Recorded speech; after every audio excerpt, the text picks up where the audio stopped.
শিঙি মাছটা প্রায় আমার হাতের এক হাতের কাছাকাছি লম্বা। এই বাটাটা দিয়ে ঘষছি, দেখুন একটু একটু করে কিন্তু সাদা হয়ে আসছে।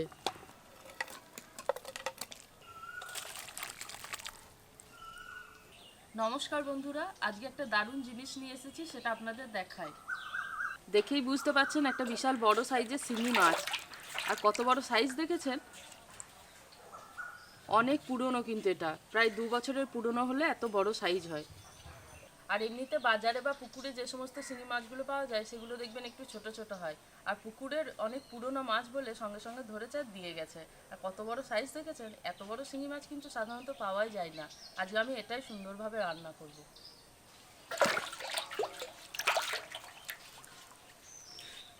শিঙি মাছের মাথার দুপাশে দুটো কাঁটা থাকে, এই কাঁটা দুটো ভেঙে নিয়েছি। আর কাঁটা দুটোই কিন্তু খুব মারাত্মক, একবার বিঁধে দিলেই কিন্তু জ্বর চলে আসবে পুরো। আর দেখুন এবার সাইজটা দেখুন কত বড়। শিঙি মাছটাকে এখন ভালো করে পরিষ্কার করে নেব, তারপরে কাটবো। শিঙি মাছটাকে ভালোভাবে পরিষ্কার করার জন্য আমি এখানে পেঁপে পাতা বেটে নিয়েছি। এই পেঁপে পাতা বাটাটা শিঙি মাছের মধ্যে মেখে কিছুক্ষণ রেখে দেবো। মাছের মধ্যে পেঁপে পাতা বাটা দিয়ে দেবো।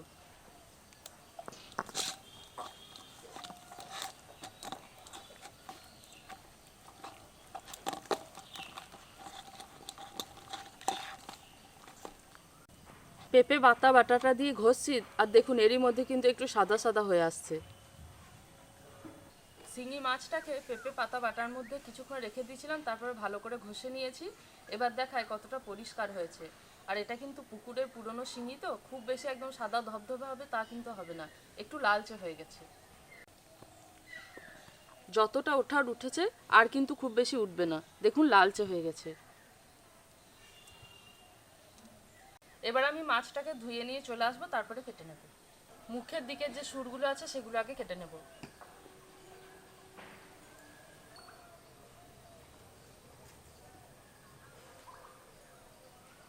আর মাছের পেটেও কিন্তু ডিম আছে।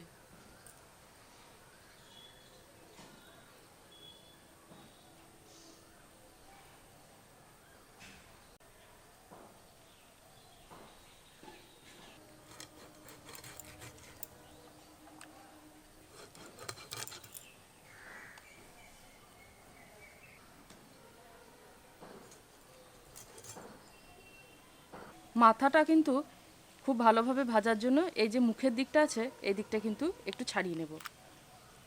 একটু ফাঁকা হয়ে যাবে আর ভিতরের কিন্তু ফুলকাগুলোও বেরিয়ে যাবে।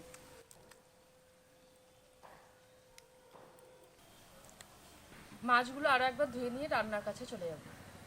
মাছগুলো ধুয়ে নিয়ে চলে এসেছি। এবার এর মধ্যে লবণ আর হলুদ মেখে নেব। লবণ দেব, হলুদ গুঁড়ো দেব।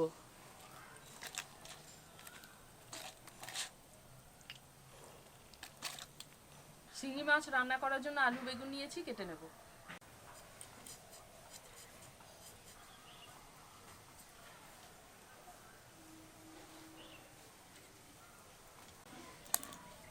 বেগুনটাকেও একই রকম লম্বা করেই কাটবো।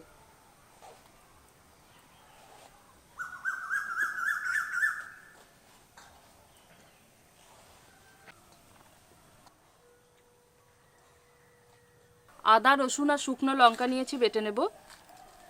এরই সাথে দেব গোটা জিরে।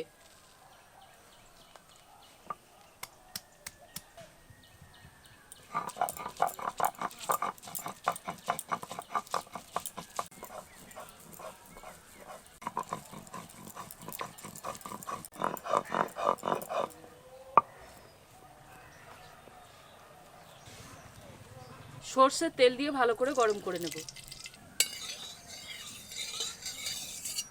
আলুগুলো দিয়ে ভেজে নেব।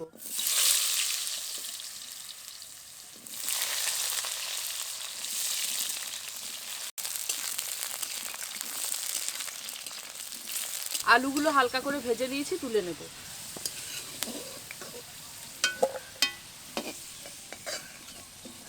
তেলের মধ্যে বেগুন দিয়েও ভেজে নেব। অল্প নুন দেব, হলুদ গুঁড়ো দেব।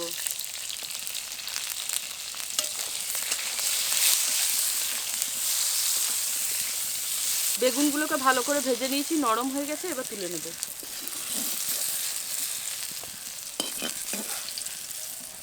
এবার শিঙি মাছগুলো দিয়ে ভেজে নেব।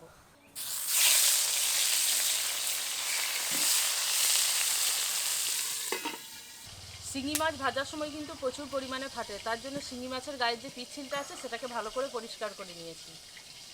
আর তার জন্যই কিন্তু চাপা দিয়ে ভাজি, ভিতরে কিন্তু ভীষণ রকম ফাটছে।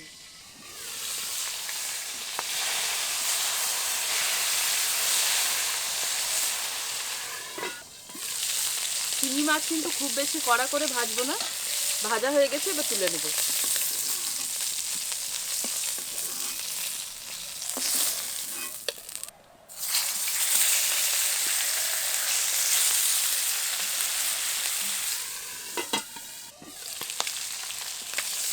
এই মাছগুলো ভাজা হয়ে এসেছে, এবার তুলে নেব।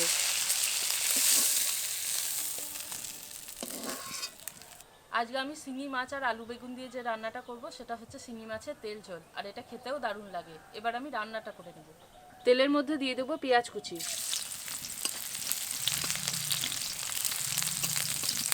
পেঁয়াজটা হালকা করে ভেজে নিয়েছি। এবার আদা রসুন আর জিরে বাটা লঙ্কা বাটাতে দিয়ে দেবো।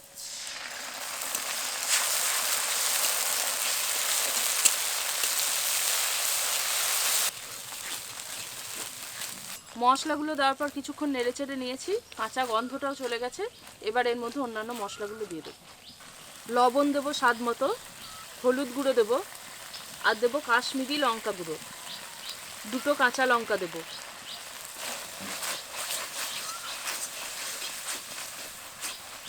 তেল ঝোলের রঙটা যাতে একদম লাল হয় তার জন্য আমি এখানে কাশ্মীরি লঙ্কার গুঁড়োটা দিলাম, এটা কিন্তু ব্যবহার না করলেও হবে। এবার অল্প জল দিয়ে ভালো করে তেল ছাড়া পর্যন্ত মশলাটা কষিয়ে নেব।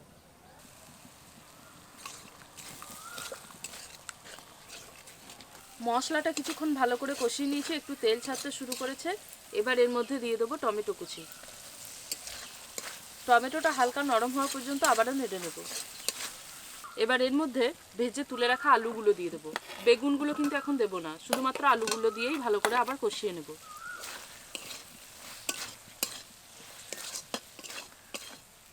আলুগুলো দেওয়ার পর মশলার সাথে কিছুক্ষণ কষিয়ে নিয়েছি ভালো করে। এবার এর মধ্যে জল দিয়ে দেবো।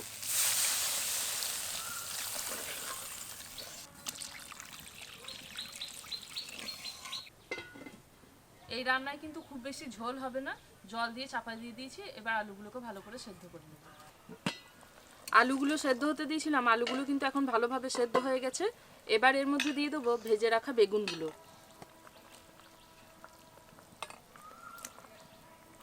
বেগুনগুলো তো এমনিতে ভেজেই রেখেছিলাম, আর কিন্তু সেদ্ধ হওয়ার কিছু নেই, এমনিতেই নরমই আছে। এবার এর মধ্যে ভেজে তুলে রাখা মাছগুলোও দিয়ে দেবো।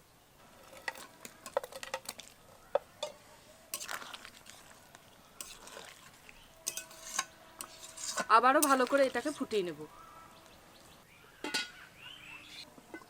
আবারও ঝোলটাকে ভালো করে ফুটিয়ে নিয়েছি মাছ দেওয়ার পর। এবার এটাকে নামিয়ে নেব। আলু বেগুন দিয়ে শিঙি মাছের তেল ঝোল, এর স্বাদ কিন্তু দারুণ। আর পারলে একবার বাড়িতেও তৈরি করে দেখতে পারেন, অপূর্ব লাগে গরম গরম ভাতের সাথে। আজকের ভিডিওটা কেমন লাগলো অতি অবশ্যই জানাবেন। আজকে এখানেই শেষ করছি, দেখা হচ্ছে পরের ভিডিওতে নতুন একটা রেসিপির সাথে। সবাই খুব ভালো থাকবেন, সুস্থ থাকবেন।